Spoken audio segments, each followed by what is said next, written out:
Hey, what's going on, guys? Welcome to CCxRC. Thanks to a bunch of you all in the comments on my video about the battery tray and some modifications you can do to it in order to fit a bigger battery. So I'm going to show you quickly what everyone was saying.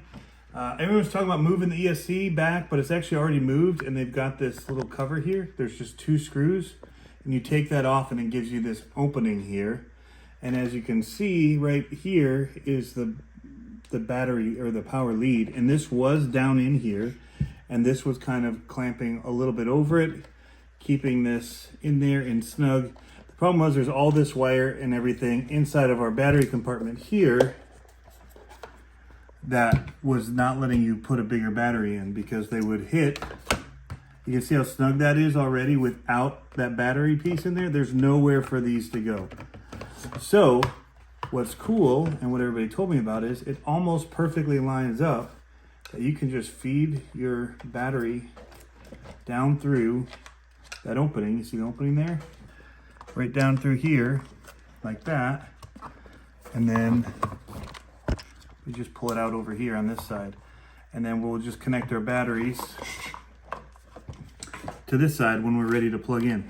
But before we do that, I'm gonna flip this back over. So it's a little bit of a, like, kind of jostling it around. You gotta get your battery in between these pieces here.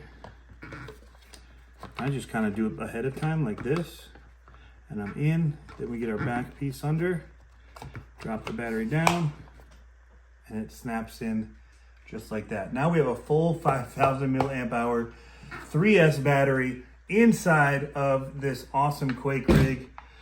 We got a lot of excess cable here, so I'm gonna probably zip tie this down so that our cable will stay, and I just will connect it on the side like so, but we'll just kind of zip tie this up to itself so it's staying facing in that direction, and maybe even to these wires. So that's how you do it. And also, it was funny in the video, I didn't realize how far you actually had to snap these clips. But yeah, they definitely have an extra push. There's a click at the end, like that, when it's ready to go. So makes taking it off a little harder. And actually this kind of defeats the purpose of the bottom battery tray mod, because we do have to take off our, ooh, I've really got that snapped, our body. Also, this gets tricky to take off. Might want to try and lube these a little or something, or grind them down, or drill this out a little, because it does stick, especially when you get some sand in there, and I was bashing on the sand. But right here, this clicks right there, and it grabs on these 2 pieces. So you've got to make sure you'll feel it click, snap, just like that. That's in, that's not coming out. In fact, like I said, it takes a little force to pull it off. But yeah, this battery mod here does mean you have to take the body off, which again means it's not as easy of a switch out as they want the bottom tray to be for us. But if you have batteries like this and you don't want to buy new ones, this is an option that you have available without doing any cutting or anything at all. Just remove this one piece from here, and you're good to go. So you can see they've got it grooved out there, and that's where that lead was going in. So you can always reinstall that if you want. Just dropping this in here like so. And then they took it all in, and then that just sits right under there.